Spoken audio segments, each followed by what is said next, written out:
Bismillahirrahmanirrahim and Assalamu alaikum. Welcome to Prep Diva in the O and A level accounting lectures. हम लोगों ने last video के अंदर statement of financial position को discuss किया था और उसका फॉर्मेट बनाना सीखा था and the topic that this video will cover is fundamental accounting concepts. ये वो कॉन्सेप्ट्स या फिर एजम्पशंस होती हैं जिनकी बेसिस पर हमारी सारी फाइनेंशियल रिकॉर्डिंग होती है and they also act as a guideline, और ये हमें बताती हैं कि हमने किस चीज को किस तरह से अपने अकाउंटिंग रिकॉर्ड्स के अंदर मेंशन करना है, उनकी एंट्री किस तरह करनी है। So the first concept that we have is going concern. It is owner's assumption which says that a business will continue to operate in the foreseeable future. हम लोग जब ईयर एंड पर अपने फाइनेंशियल रिकॉर्ड्स बना रहे होते हैं, अपनी स्टेटमेंट्स प्रोड्यूस कर रहे होते हैं, सो हम इस इंटेंशन के साथ प्रिपेयर करते हैं कि ये जो हमारा डेटा है ये हमारे इन द कमिंग ईयर्स भी यूटिलाइज होगा, यूज होगा। हम लोग जो हैं अपने बिजनेस को एंड नहीं कर रहे हैं यहाँ पर, the business will continue to operate. ये ओनर का पर्सनल डिसीजन होता है।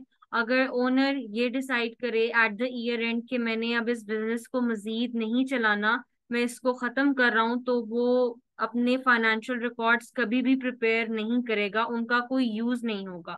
सो गोइंग कंसर्न हमें ये बताता है कि आपके स्टेटमेंट्स, आपके रिकॉर्ड्स तब मेंटेन किए जाएंगे जब there is an intention of the owner that the business is likely to exist in the foreseeable future. The next concept is business entity concept. ये कॉन्सेप्ट हमें बताता है कि जो ओनर रिलेटेड ट्रांजैक्शंस हैं, जो कि उसकी पर्सनल ट्रांजैक्शंस हैं, उनको और बिजनेस की ट्रांजैक्शंस को हमने सेपरेटली ट्रीट करना है। इन दोनों को आपस में मर्ज नहीं करना। अगर ओनर अपने पर्सनल एक्सपेंसेस कुछ इनकर कर रहा है तो वो हम बिजनेस के रिकॉर्ड्स में एंटर नहीं करेंगे। और अगर बिजनेस का कोई एक्सपेंस हो रहा है या कोई भी ट्रांजैक्शन है जो कि बिजनेस रिलेटेड है, तो उसको ओनर के रिकॉर्ड्स में मेंशन नहीं किया जाएगा।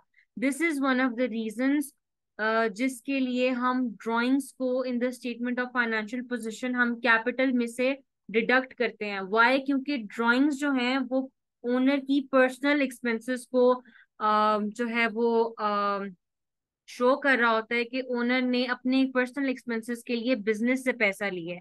अब वो कोई भी एक्सपेंस है वो बिजनेस का नहीं है, वो ओनर का पर्सनल है, इसीलिए हम उसको बिजनेस के रिकॉर्ड्स में से एलिमिनेट करने के लिए उसे सब्ट्रैक्ट कर देते हैं। The next concept is money measurement. ये कॉन्सेप्ट कहता है कि हमें सिर्फ उन आइटम्स को अपने रिकॉर्ड्स में डिस्क्लोज करना चाहिए which can be expressed in terms of money. For example, आपके नॉन करंट एसेट्स हैं, आपके पास मोटर व्हीकल है, उसकी एक डिफाइंड वैल्यू है। फॉर एग्जाम्पल, वो $6,000 की है। आपके पास कार है, उसकी एक मॉनेटरी वैल्यू है। आपका कोई और एसेट है, आपकी लैंड, आपका लैंड है, आपकी बिल्डिंग है, प्रेमिसेस है, फैक्ट्री है, कुछ भी है, उसकी एक मॉनेटरी वैल्यू है, इसलिए हम उसको अपने अकाउंटिंग रिकॉर्ड्स में शो करते हैं।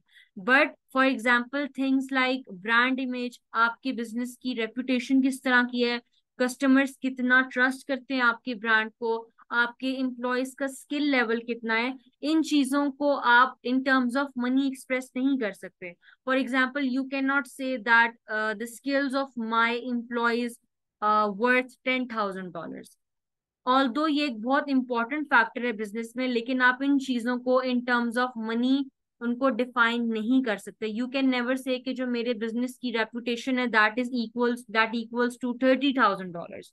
आप इस तरह से इन चीजों को डिटर्मिन नहीं कर सकते, इसीलिए ये चीजें आपकी फाइनेंशियल रिकॉर्ड्स के अंदर मेंशन नहीं की जाती। सिर्फ वो चीजें की जाती हैं जिनको आप in terms of money define कर सकते हैं।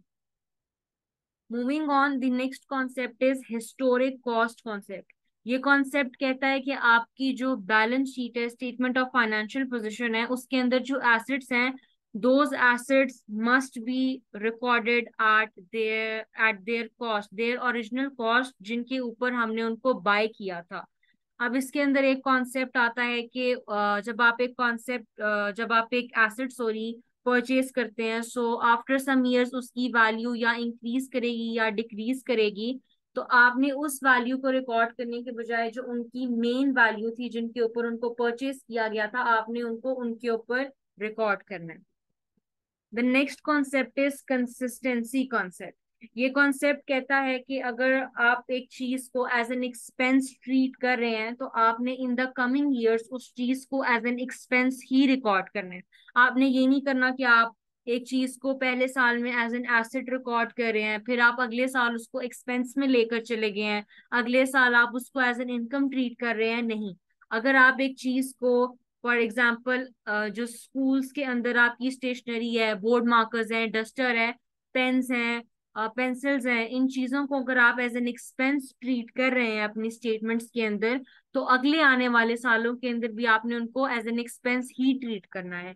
दिस इज बिकॉज हम लोग अपनी परफॉर्मेंसेस, जो पास्ट परफॉर्मेंस होती है उससे हम लोग अपनी करंट परफॉर्मेंस को कंपेयर करते हैं। तो अगर आप सेम चीज को in the same way record करें तो आपका कंपैरिजन करना काफी आसान हो जाएगा। The next concept is prudence. Prudence concept ये कहता है कि आपके जितने भी एसेट्स हैं, रेवेन्यूज हैं, इनकम्स हैं, प्रॉफिट्स हैं, आपने इनको ओवरस्टेट नहीं करना। इनकी जितनी ओरिजिनल वैल्यू है आपने उनको उन्हीं के ऊपर रिकॉर्ड करना है, उससे ऊपर आपने इनको रिकॉर्ड नहीं करना। ऑन दी अदर हैंड आपके जितने भी एक्सपेंसेस हैं, आपके जितने भी लॉसेस हैं, आपने उनको उनकी ओरिजिनल वैल्यू के ऊपर रिकॉर्ड करना है। उनको अंडर वैल्यू नहीं करना कि आपके एक्सपेंसेस और लॉसेस कम शो हो। आपने उनको उनकी जेन्युइन वैल्यू के ऊपर शो करना है। ये जो कॉन्सेप्ट है, this is applied during inventory valuation, doubtful debts and depreciation of non current assets. इन तीनों के ऊपर अलग अलग चैप्टर्स हैं जो कि हम लोग in the future lectures cover करेंगे। But for now, know this thing that prudence concept is applied in depreciation, doubtful debts, and inventory valuation. The next concept says materiality. It says that only those items should be recorded which are financially valuable to the business. For example लेते हैं, हमारे पास एक Taylor की shop है, काफी छोटी है, वो छोटे स्केल पर अपना बिजनेस रन कर रहा है। वेयर एज हमारे पास दूसरी साइड पर एक बहुत बड़ा, एक वेल एस्टैब्लिश्ड बुटीक है। और अगर आप उनकी एक्सेसरीज को एज एन एग्जांपल देखें, अगर लेट्स टॉक अबाउट सिजर्स, एक छोटे से टेलर के लिए सिजर्स काफी एक वैल्यूएबल चीज होगी। अगर वो गुम जाएंगे तो उससे काफी बिजनेस को, एक टेलर की शॉप को फर्क पड़ेगा। But on the other hand अगर एक बहुत बड़ा बुटीक है, उसके अंदर अगर ये इंचेस टेप या सिजर्स जैसी छोटी मोटी चीजें मिसप्लेस हो जाएं, या उनको बार बार अगर परचेज भी करना पड़े, तो एक बड़े बुटीक को ज्यादा फर्क नहीं पड़ेगा। तो मटीरियलिटी कॉन्सेप्ट ये कहता है कि जो चीजें आपके लिए फाइनेंशियली वैल्यूएबल हैं, आपने सिर्फ उनको डिस्क्लोज करना है। इसको फॉलो करते हुए एक जो बहुत बड़ा बुटीक है वो इन सिजर्स को, इन इंचेस टेप की छोटी मोटी वैल्यूज को रिकॉर्ड नहीं करेगा, क्योंकि उसके लिए काफी माइनर एक्सपेंसेस हैं, माइनर वैल्यूज हैं। लेकिन ऑन दी अदर हैंड एक टेलर शॉप के लिए ये चीजें काफी वैल्यूएबल होंगी, क्योंकि वो एक स्मॉल स्केल के ऊपर अपना बिजनेस रन कर रहा है, तो वो इन चीजों को रिकॉर्ड करेगा। सो हर बिजनेस के लिए जो एक मटीरियलिटी की डेफिनेशन है, एक मटीरियलिटी, कौन सी एसेट्स मटेरियल है, कौन से एसेट्स मटेरियल नहीं है, हर बिजनेस के लिए ये अलग होंगे। Moving on, we have accruals और मैचिंग कॉन्सेप्ट। ये कॉन्सेप्ट कहता है कि आपने एक्सपेंसेस और इनकम्स को उस वक्त रिकॉर्ड करना है जिस वक्त वो इनकर हो रहे हैं, not when they are paid for, और not when the incomes they are actually received in cash.